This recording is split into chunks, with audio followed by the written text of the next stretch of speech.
peaceful slumbers. Tonight we're going to read you Little Red Cap.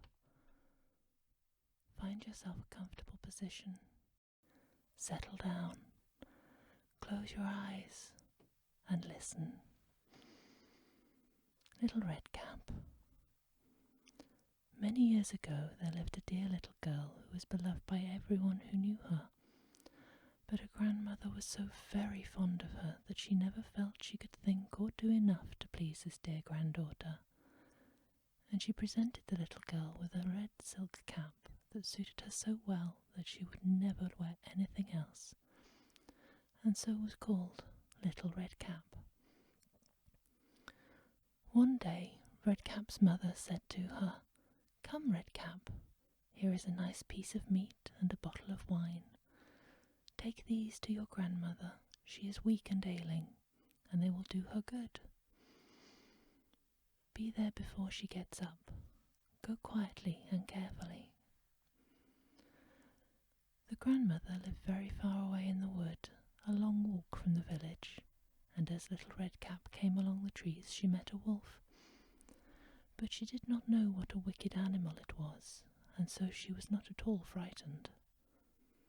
"Good morning, Little Red Cap," he said. "Thank you, Mr. Wolf," said she. "Where are you going so early, Little Red Cap?" "To my grandmother's," she answered. "And what are you carrying in the basket?" "Some wine and meat," she replied. "We baked the meat yesterday so that grandmother, who is very weak, might have a nice strengthening meal." "And where does your grandmother live?" asked the wolf. "Oh, quite 20 minutes' walk further in the forest. The cottage stands under 3 great oak trees, and close by are some nut bushes, by which you will know it at once."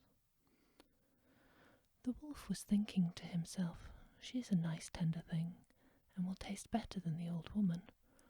I must act cleverly, and I may make a meal of them both." Presently he came up again to Little Red Cap and said, "Just look at the beautiful flowers which grow all around you. Why do you not look about you? I believe you don't hear how sweetly the birds are singing. You walk as if you were going to school. See how cheerfully everything is about you in the forest." And Little Red Cap opened her eyes, and when she saw how the sunbeams glanced and danced through the trees, and what bright flowers were blooming in her path, she thought, "If I take my grandmother a fresh nosegay, she will be very much pleased, and it is so early that I can, even then, get there in good time." Running into the forest, she looked about for flowers, but when she had once begun, she did not know how to leave off, and kept going deeper and deeper among the trees, looking for some still more beautiful flowers. The wolf, however, ran straight to the house for the old grandmother and knocked the door. "Who's there?" asked the old lady. "Only Little Red Cap, bringing you some meat and wine. Please open the door," answered the wolf. "Lift up the latch," cried the grandmother. "I am too ill to get up myself."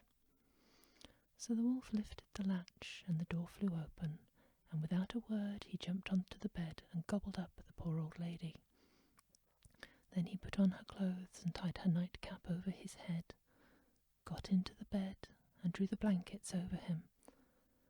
All this time Little Red Cap was gathering flowers, and when she had picked as many as she could carry, she thought of her grandmother and hurried to the cottage. She wondered greatly to find the door open, and when she got into the room she began to feel very ill, and exclaimed, "How sad I feel! I wish I had not come today." Then she said, "Good morning," but received no reply. So she went up to the bed and drew back the curtains, and there lay her grandmother, as she imagined, with the cap drawn over half her eyes, and looking very fierce. "Oh, grandmother, what great ears you have," she said. "All the better to hear you with," was the reply. "And what great eyes you have." "All the better to see you with." and what great hands you have, all the better to touch you with. But, grandmother, what very great teeth you have, all the better to eat you with. And hardly were the words spoken when the wolf made a jump out of the bed and swallowed up poor little Red Cap also. As soon as the wolf had thus satisfied his hunger, he laid himself down on the bed and went to sleep, and snored very loudly. A huntsman passing by overheard him, and said, "How loudly that old lady snores! I must see if anything is the matter." So he went into the cottage, and when he came to the bed, he saw the wolf sleeping in it. "What, are you here, you old rascal? I have been looking for you," exclaimed he, and taking up his gun, he shot the wolf through the head. But it is also said that the story ends in a different manner. For that one day when Red Cap was taking some presents to her grandmother, a wolf met her and wanted to mislead her. But she went straight on and told her grandmother that she had met a wolf, who said good day and who looked so very hungrily out of his great eyes, as if he would have eaten her up had she not been on the high road. So her grandmother said, "We will shut the door, and then he cannot get in." Soon after, up came the wolf, who tapped and exclaimed, "I am little Red Cap, grandmother. I have some roast meat for you." But they kept quite quiet and did not open the door, so the wolf, after looking several times round the house, at last jumped on the roof, thinking to wait till little Red Cap went home in the evening, and then to creep after her and eat her in the darkness. The old woman, however, saw what the villain intended. There stood before the door a large stone trough, and she said to little Red Cap, "Take this bucket, dear. Yesterday I boiled some meat in this water. Now pour it in the stone trough." Then the wolf sniffed the smell of the meat, and his mouth watered, and he wished very much to taste it. At last he stretched his neck too far over, so that he lost his balance, and fell from the roof right into the great trough below, and there he was drowned. Peaceful slumbers. Sleep sweet.